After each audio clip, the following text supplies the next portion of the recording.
Alright, so we're at Pickeral Lake. Beautiful lake. There's a nice boardwalk here that you can go across. There's some really nice submergence through here. There's a lot of stuff emergent, stuff that's sticking up out of the water. We'll go through these. I actually collected a bunch and we'll do them up close in a second. But just it's a nice lake. It's a little bit early.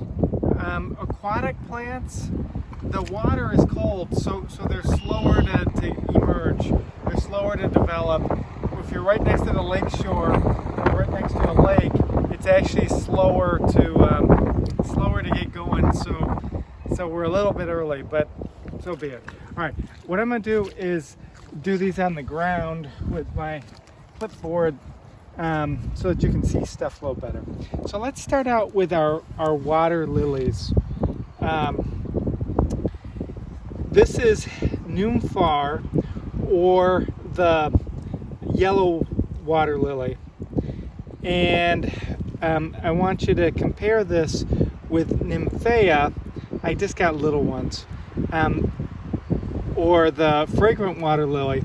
And what I really want you to see this little notch here? Oops.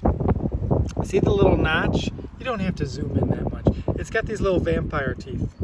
Okay? See what I mean by the vampire teeth? So there's little teeth here. See the teeth? Okay? You can see that. Zoom back out. So compare that with Nymphar. The yellow one, it doesn't have that. It's rounded here. They both have a notch. So a lot of people see the key will say has a notch. Well, yeah, they both got a notch. But it's those teeth that I want you to see the difference. Now, Nymphea, the fragrant water lily, will float directly on the surface in their round leaves. Okay? Nymphar will also float on the surface, but they're more oval leaves. It can stick out of the water. It's got a stronger petiole, so it can stick out of the water. It usually lays flat, but it can stick out of the water. Then if you got a flower, it's obvious. One's got the yellow flower with only a few petals. The other's got a white flower with lots of petals. You can look at some pictures online. Okay? You should recognize these by the genus easily without flowers. Okay? There's one other. I've been searching all over for it. I'll just talk. There's another floating leafed one that looks very similar to this.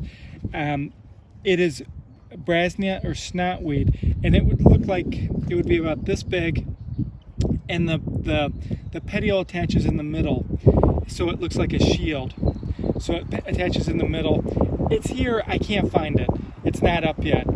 I've got some great pictures for your homework, if you will.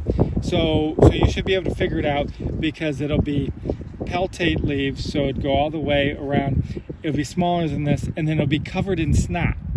So it's out. The other name is snotweed. All right. So those are your three floating leafed, super common. Brasnia or snotweed is less common, so I was really hoping to find it here, and it is here. I've seen it lots of times. It's just not up yet. Okay, so let's go through some submergence. I don't remember what's actually on the list, but it doesn't matter. I'll just go through a couple. This is a Potamogeton. Okay, there are lots of Potamogetons.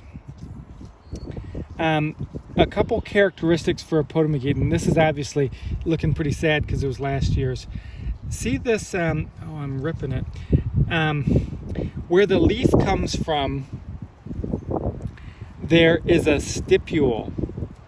So here's the leaf, and then there's this weird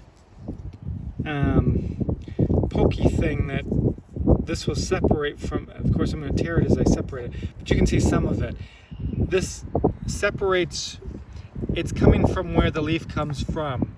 So that's a stipule. So stipule, if you see a stipule, it's likely a Potamogeton. There's hardly any submergence with a stipule that there's just hardly any submergence with stipules. The other thing for a Potamogeton, it has a strong mid vein. So you can see a middle vein. Okay, so that's a Potamogeton. I had another Potamogeton, but it was tiny. Okay, this is tiny, so this is, bear with me. Again, here's the leaf, and there's that stipule. You see the stipule? Okay, so, and it's still got a strong midvein. So if you